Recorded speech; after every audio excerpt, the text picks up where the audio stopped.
지혜를 따라가면 둘 중에 하나는 죽습니다. 하지만 그가 하늘의 지혜를 의지했을 때 어떻게 돼요? 주님도 살고 여인도 삽니다. 지혜는 살리는 능력입니다. 한 무리들이 저쪽에서 그냥 먼지를 일으키면서 달려오고 있어요. 그 앞에 누가 무릎 꿇고 납작 엎드려서 기다리고 있었냐? 한 여인이 뒤에 하인들의 그 나귀에 음식과 물을 잔뜩 잡고 이 여인이 그 앞에 엎드려 있는 거예요. 가는 길목. 무슨 일이었겠습니까? 나발의 아내 아비가일이 나발을 죽이 자기 남편을 죽이려고 쫓아오는 다윗의 길목 앞에 엎드려 서 있는 거예요. 엎드려 있는 거예요. 왜 그랬을까요? 다윗이 이제 같은 민족들을 많이 도와줬습니다. 도와줬는데 다윗이 좀 힘들게 되었을 때 이 나발에게 하인을 보내 신하를 보내서 우리가 힘드니까 좀 먹을 것 좀 한번 좀 그 은혜를 좀 얻어와라 이렇게 보냈다고요. 그러면서 나발에게 가서 당신이 이렇게 할 때 우리가 다른 적들도 물리쳐주고 했지 않습니까? 그걸 기억해서 우리가 어려우니까 좀 음식을 좀 나눠주십시오. 그때 이 나발이 뭐라고 하죠? 다윗이 누구냐 하면서 다윗을 조롱하고 빈손으로 보내죠. 그래서 다윗이 화가 나가지고 너는 죽었어 하면서 군대를 이끌고 쫓아오는 겁니다. 근데 그 앞에 누가 섰죠? 아비가일이 그 이야기를 자기 남편이 다윗의 신하를 그렇게 대접했다는 이야기를 딱 듣고 이건 문제다. 이건 큰일 났다. 하고 이 아비가일이 음식을 싸고 물을 싸고 해서 이 다윗이 올 길목에 나가서 엎드려 있었던 거예요. 그러면서 이 여인이 뭐라고 하죠? 마이 로. 그래서 뭐라고 하냐면 제 남편 보십시오. 좀 모자라 보이지 않습니까? 하면서 남편을 이 다윗 앞에서 어리석고 정말 무익한 종으로 이렇게 낮추죠. 그러면 지금 누구만 죽이고 있는 거예요? 남편만 죽이고 있는 거잖아요. 그죠? 근데 이 아비가일은 참 지혜로운 여인이었었습니다. 나의 주시오. 당신은 하나님으로부터 기름 부음 받은 왕이신데 이제 장차 이스라엘의 왕이 되실 텐데 그때 왕이 되셨을 때 당신이 예전에 당신 손으로 당신 백성을 죽였다는 이야기를 들으면 당신께 덕이 되겠습니까? 미래를 위해서라도 한번 용서해 주십시오. 하고 아비가일이 그 자리에서 엎드려서 용서를 구하잖아요. 그러니까 다윗이 어떻게 하죠? 들어보니까 다 맞는 얘기예요. 저 어리석어서 그랬고 내가 이렇게 했다가 나중에 그런 이야기를 들을 수 있거든요. 그래서 어떻게 해요? 내가 옳도다. 내가 옳도다. 그러고 다윗이 거기서 음식을 받아서 돌아갑니다. 그런데 그럼 좀 억울한 게 있을 거 아니죠? 근데 억울한 거 하나도 없습니다. 원수를 갚는 건 누구에게 있다고요? 하나님께 있습니다. 그 얘기를 들었던 아비가일의 남편 나발이 어떻게 됐죠? 그 얘기를 듣고 억하고 죽어버렸습니다. 그러니까 죽어야 될 사람은 다 죽게 돼 있습니다. 그러니까 우리는 뭘 해야 돼요? 살릴 일만 하는 거예요. 원수 갚는 것을 하나님께 맡기고 우리는 어떤 식으로든 살릴 일만 하면 돼요. 지혜가 있다는 건 사람을 살린다는 거예요. 그래서 하나님의 그 일꾼은 누가 되어야 되는 거죠? 사람을 살리는 자가 되어야 되는 거예요. 세 번째로 성령과 지혜가 충만하여 칭찬받는 자. 칭찬을 받는다는 얘기는 평판이 좋다라는 얘기예요. 근데 누구에게 칭찬을 받느냐 하는 것이 굉장히 중요하죠. 어디에서 칭찬을 받느냐 하는 것이 굉장히 중요합니다. 주방에서 가장 칭찬받는 사람은 뭐 때문에 칭찬받을까요? 음식 솜씨를 칭찬받겠죠. 영업사원 중에 가장 칭찬받는 사람이 어떤 사람일까요? 영업을 가장 잘하는 사람이겠죠. 건달 중에 가장 칭찬받는 건달이 어떤 건달일까요? 가장 건달 같은 건달이죠. 건달이 착하면 칭찬받겠어요? 칭찬 못 받죠. 그러면 교회에서 가장 칭찬받는 사람은 누구일까요? 어떤 사람일까요?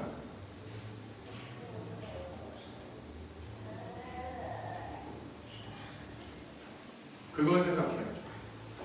저희들이 성경에서 말씀하고 있는 건 너희 중에 칭찬받는 사람입니다.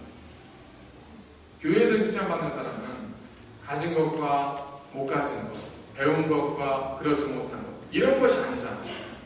사실 원론적인 이야기겠지만 교회에서 가장 칭찬받는 사람 누구겠어요?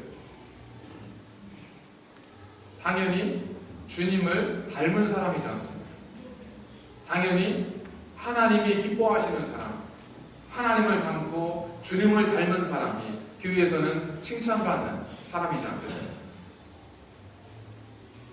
그 중에서도 하나님께서 가장 우리에게 두려운 존재를 준 사람들이 있습니다. 누굴까요? 그 중에서도 우리 가장 두려운 존재를 우리가 맡기신 사람들이 있어요. 누구겠습니까? 자기 안내하면서 몇 시에 오나 지켜보는 분이 아닙니다. 가족이 하나님께서 우리에게 주신 가장 두려운 존재들입니다. 자녀들이 존경하는 부모 끝나고, 남편이 인정하는 아내가 인정하는 남편, 그 정도면 더 이상 모를 것도 없는 겁니다. 우리가 다 속일 수 있습니다. 많은 사람들을 속일 수 있어요. 하지만 우리가 속일 수 없는 사람들이 있어요. 감출 수 없는 사람들이 있습니다.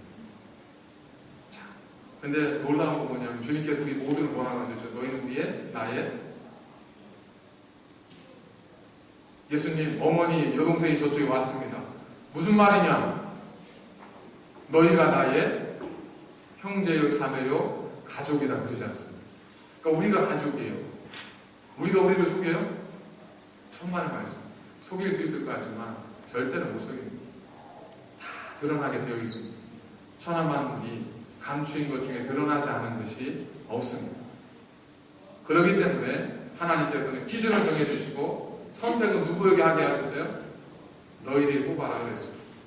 그래서 그들이 7명을 뽑습니다.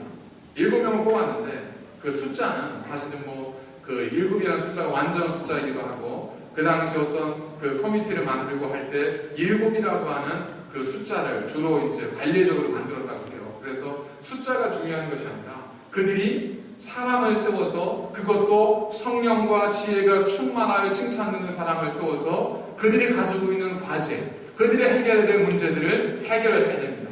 그랬더니 어떤 일이 벌어지냐면 마지막 7절에 보니까 하나님의 말씀이 더욱 왕성하여. 자, 왜 이런 일이 벌어졌을까요? 차라리 그러고 사람을 뽑아서 문제를 해결하려고 시도를 했더니 사람들 간의 침묵이 더 돈독해져서, 사람들 간의 문제가 다 해결이 되어져서, 이렇게 성경은 말씀하고 있지 않습니까? 이건 뭘 의미할까요? 하나님이 보시는 문제의 관점과 우리가 보는 문제의 관점이 다르다는 거예요. 하나님이 바라보셨던 예루살렘 문제는 어디에 있었던 거예요? 사도들이 깨달았던 문제는 어디에 있었냐면, 그들이 마땅히 그들이 해야 될 일에 집중하지 못하고 다른 일들 때문에 본질을 잃었다는 거예요. 본질은 뭐예요? 기도와 말씀 전하는 것이 사도들의 사명인데 그들이 그것을 잃고 다른 일에 본주했던 겁니다. 그러니까 뭐가 사라져요? 당연히 기도가 사라지고 말씀이 사라지는 거죠. 그런 예루살렘 교회에 일꾼을 세우고 나서 어떤 변화가 처음에 생겼어요? 하나님의 말씀이 왕성해지는 겁니다. 무슨 얘기입니까? 사도들이 말씀을 전하고 기도하는 일에 전무할 수 있게 된 겁니다. 그랬더니 교회 가운데 뭐가 풍성해져요? 말씀이 풍성해진 거예요. 문제가 생겼어요? 오히려 그 다음 말이 어떻죠? 예루살렘 제자의 수가 더 힘이 많아졌습니다.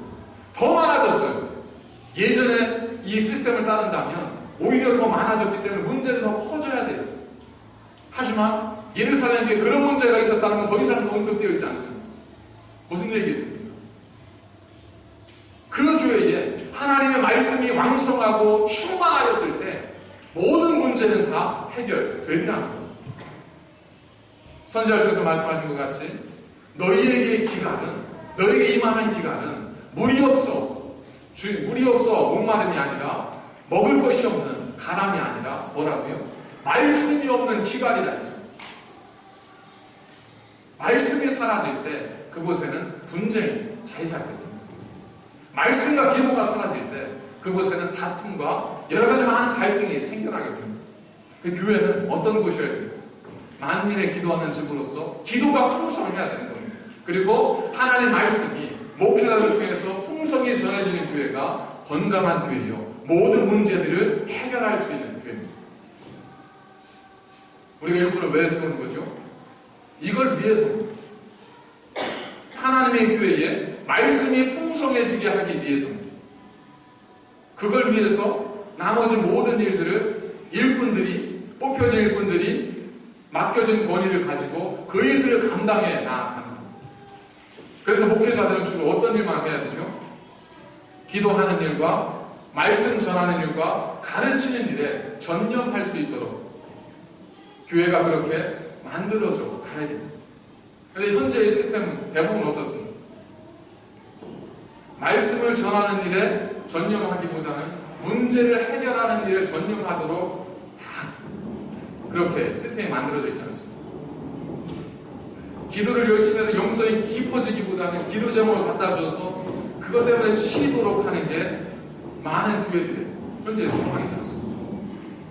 그러니까 건강한 교회, 예루살렘 교회, 뚝배기와 같은 장맛이 깊은 교회는 어떤 교회라는 거예요? 세워진 일꾼들이 웬만한 문제들은 다 그들 선에서 해결이 되는 겁니다.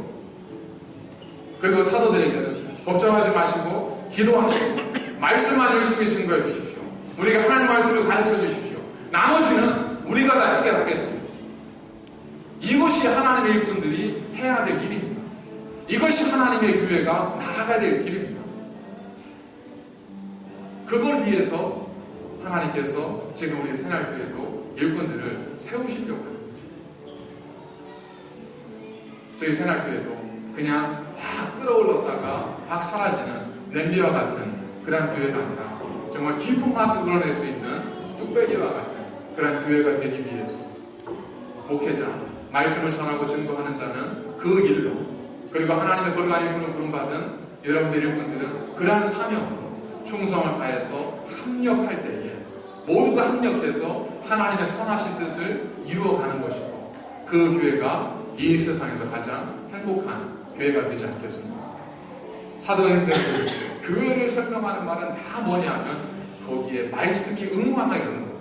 말씀이 왕성해져 가는 겁니다. 하나님의 교회의 본질은 여기에 있습니다. 그래서 저희들도 오늘 그런 마음으로 기도하시면서 저희 새날교회를 위한 귀한 일꾼들을 뽑아주셔서 그들이 우리의 모든 문제들, 아니 과제들을 잘 해결해 나아가시고 아름답게 협력해 갈 수 있는 교회가 되어줄 수 있도록 기도하시면서 참여해 주시기를 간절히 부탁을 드립니다. 기도하겠습니다. 하나님 감사드립니다. 오늘도 주님을 예배하고 우리 하나님의 기도를 드렸습니다. 하나님 저희들 위해 지혜를 더하시고 은혜를 더하여 주옵소서. 분별케 하시고 깨닫게 하여 주옵소서. 순종케 하시며 충성을 다하는 교회 되게 하여 주시옵소서. 연약하오니 연약한 저희들을 불쌍히 여겨주셔서 우리를 긍휼히 여기사 우리로 승리케 힘과 능력과 용기를 담대함을 허락하여 주옵소서. 예수님의 이름으로 감사드리며 기도하옵나이다.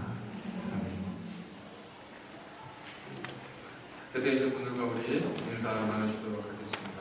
하나님의 일꾼이 됩시다. 하나님의 일꾼이 되십시오.